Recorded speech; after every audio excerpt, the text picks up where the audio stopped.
எல்லாருக்கும் வணக்கம்.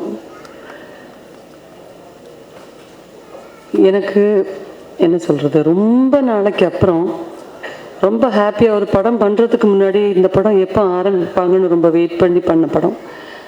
அதுக்கு முதல் காரணம் ராம்நாத் சார் ஆஃபீஸில் இருந்து எனக்கு ஃபோன் பண்ணும்போது நான் ஹைதராபாத்தில் ஷூட்டிங்கில் இருந்தேன். ஆஃபீஸ்லேருந்து ஃபோன் பண்ணாங்க, சப்ஜெக்ட் நீங்கள் கேளுங்க, சாருடைய சப்ஜெக்ட் காமெடி படம் தான் பண்ணுறோம், ஃபர்ஸ்ட் டைம் நாங்கள் ப்ரொடக்ஷன் பண்ணுறோம், சாருடைய கதை தான் பண்ணுறோம், ஃபார்மாலிட்டிஸ் எதுவும் நீங்கள் என்ன பேசினாலும் அது ஓகே, பட் நீங்கள் ஆக்ட் பண்ணணும். அந்த ஒரு வார்த்தையை நமக்கு ஒரு ஒரு ஒரு சின்ன ஒரு பயமும் ஒரு மரியாதையும், நீங்கள் எப்படியும் நீங்கள் ஆக்ட் பண்ணணும் அப்படின்னு சொல்லிட்டாங்க. அதுக்கப்புறம் கொஞ்ச நாள் கழித்து தான் நான் சென்னை வந்தேன். நம்ம சென்னை வெள்ளத்தால் பாதிக்கப்பட்டது, மழை, அந்த பிரச்சனை எல்லாம் அந்த நேரத்தில் நிறைய உதவிகள் ராம்நாத் சார் செஞ்சதாக வந்தவங்க நான் கேள்விப்பட்டேன். அதுக்கப்புறம் படம் கமிட் பண்ண நேரத்தில் டைரக்டர் ஆர்கே வந்தார், கதை சொன்னார். ரொம்ப பிடிச்ச வார்த்தை என்னென்னா, காமெடி படம் பண்ணுறோம், மிகப்பெரிய ஒரு ப்ரொடக்ஷன், எவ்வளோ பிக் பட்ஜெட்லேயும் படம் பண்ணக்கூடிய ஒரு மிகப்பெரிய ப்ரொடக்ஷனில், அவ்வளோ எக்ஸ்பீரியன்ஸ்டு ப்ரொடக்ஷன், டெக்னிக்கல் சைடில் என்னென்ன அட்வான்ஸ்டாக என்னென்ன பண்ணணும் அது எல்லாத்துக்கும் ரெடியான ப்ரொடக்ஷன். இந்த ஃபர்ஸ்ட் டைம் நாங்கள் ஒரு காமெடி படம் பண்ணுறோம், அதுவே ப்ளசண்டான சந்தோஷமான ஒரு விஷயம். ரெண்டாவது, பிரபு சார் தான் எனக்கு பேரை ஆக்ட் பண்ணுறாரு, அது எனக்கு ரொம்ப ரொம்ப சந்தோஷமான ஒரு விஷயம். ரொம்ப நாளாச்சு நான் பிரபு சார் கூட ஆக்ட் பண்ணி. இங்கே கேமராமேன் சக்தி சார் ஒன்று சொன்னார், அவர் நிறைய நல்ல நல்ல சாப்பாடு போடுவார். நான் 84லேருந்து அவங்க வீட்டு சாப்பாடு சாப்பிட்றேன். அப்பா ஆக்ட் பண்ணும்போது அப்பா இருப்பார் ப்ரொடக்ஷனில், பட் எப்போவுமே என்றைக்குமே அவர் ஷூட்டிங்கில் இருக்கும்போது அவர் வீட்டு சாப்பாடு தான் சாப்பிட்டாகணும். ரெண்டாவது, அவர்கிட்ட இருக்கிற ஒரு மிகப்பெரிய ஒரு விஷயம் என்னென்னா, நான் ஒரு 500 ஃபிலிம்ஸ் கிட்ட பண்ணிட்டேன்னு ஒரு கணக்கு சொல்கிறாங்க.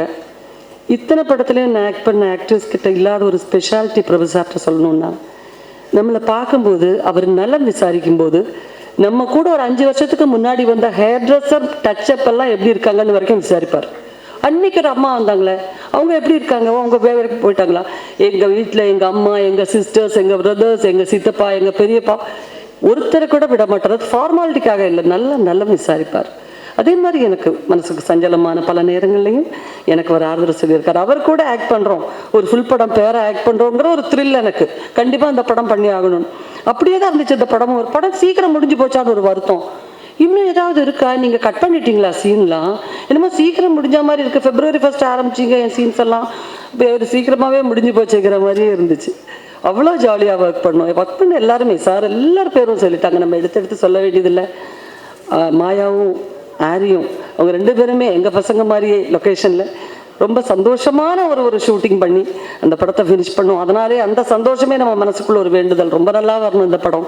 பாடல்கள் எல்லாமே அருமை, பாட்டில் எல்லாமே நாங்கள் எல்லாருமே இருக்கிறோம், ஒரு பாட்டுக்காக ஒரு சிச்சுவேஷன் அப்படின்லாம் இல்லை. அதை விட ஆர்கே மாதிரி ஒரு நல்ல டைரக்டர் தேர்ந்தெடுத்திருக்கார் பாருங்க ராம்நாத் சார், அது ஒரு பெரிய விஷயங்க. ஏன்னா டிவியில் நிறைய ஒர்க் பண்ணவர் அவர், இவ்வளோ அருமையான அவருடைய கதையை அவரை நம்பி ஆர்கே கிட்ட கொடுத்தது நமக்கு ஐயோ இவர் புதுசாக இருக்கிறாரு, இவர் இந்த ஹியூமர் இவ்வளோ ஆர்டிஸ்ட் காம்பினேஷனில் எப்படி பண்ணுவார்னு ஒவ்வொரு சீனும் நமக்கு சொல்லும் போதும், இன்னும் சொல்ல போனால் அவர் நம்ம படத்தில் எடுக்காத இன்னும் நல்ல சீன்ஸ் எல்லாம் இருக்குது, எடுத்ததே அருமையான சீன்ஸ் எல்லாம் இருக்குது, பட் இன்னும் நிறைய ஹியூமர் சீன்ஸ் வச்சுருந்தாரு. லெங்க்த்து பார்த்தாது, ஐயோ அந்த சீன் வச்சிருக்கலாம், பிரபுஜி எல்லாம் ஐயோ அந்த சீன் வச்சிருந்தா இன்னும் பிரமாதமாக இருக்கும் அப்படி சொல்லி சில சீன்ஸ் வச்சுருக்கோம். அவ்வளோ ஹாப்பியாக ஒர்க் பண்ணோம், ரொம்ப ரொம்ப சந்தோஷம் எனக்கு.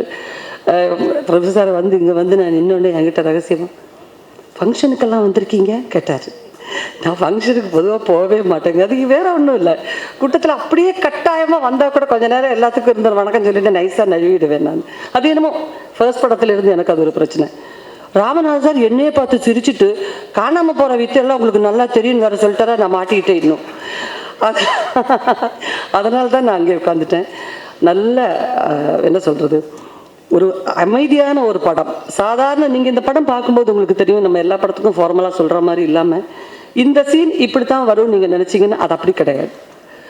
ஒரு அப்பா கேரக்டர் இப்படி தான் பேசுவார் நீங்கள் நினச்சிங்கன்னா அப்படி இல்லை, ஒரு அம்மா கேரக்டர் இப்படி தான் பேசுவாங்கன்னா அப்படி கிடையாது. இன்னும் அருமையான சாங்ஸ் எல்லாம் இருக்குங்க இந்த படத்தில். இந்த சாங் கேட்டால் பார்த்தாலே உங்களுக்கு தெரியும் அது எவ்வளோ வித்தியாசமான சமாச்சாரம். ரொம்ப சந்தோஷம், இந்த படம் ரொம்ப நல்லா வரணும், பிரமாதமாக வரணும், எல்லாருக்கும் நல்ல பேர் வரணும் வேண்டிக்கிறேன். நான் கூடவே நான் என்னுடைய டாட்டரை நான் இன்ட்ரடியூஸ் பண்ணணும். ஏன்னா ஒரு அருமையான ப்ரொடக்ஷனில் நான் ரொம்ப மதிப்பு மரியாதையும் கொடுக்குற பிரபு சாருக்கு முன்னாடி என் டாட்டரை ஃபர்ஸ்ட் டைம் இந்த மேடையில் இன்ட்ரடியூஸ் பண்ணணுன்னு ஆசைப்பட்றேன். மூத்த பொண்ணு என்னென்னா அவள் இன்னும் ஒரு வருஷத்தில் சினிமாவுக்கு வரணும்னு ஆசைப்பட்டு சொல்லி நான் இந்த ஃபங்க்ஷனுக்கு வரேன் அவள் கட்டாயப்படுத்தி தான் நான் வந்தேன்.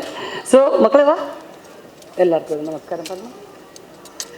இது ஸ்ரீமயி +1 முடிச்சிருக்கா.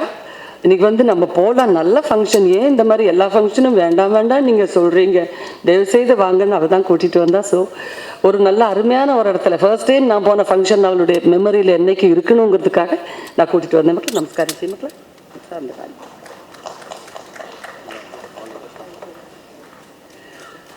ரொம்ப ரொம்ப சந்தோஷங்க. நம்ம படம் ரிலீஸிங் டேட் எல்லாமே ஃபிக்ஸ் பண்ணி தான் முதல்ல வச்சுருந்தது. இந்த டேட்டில் தான் ரிலீஸ் பண்ணணும் அப்படின்னு. டப்பிங் பண்ணும்போது கூட குரலில் எனக்கு ரொம்ப ப்ராப்ளமாக இருந்துச்சு.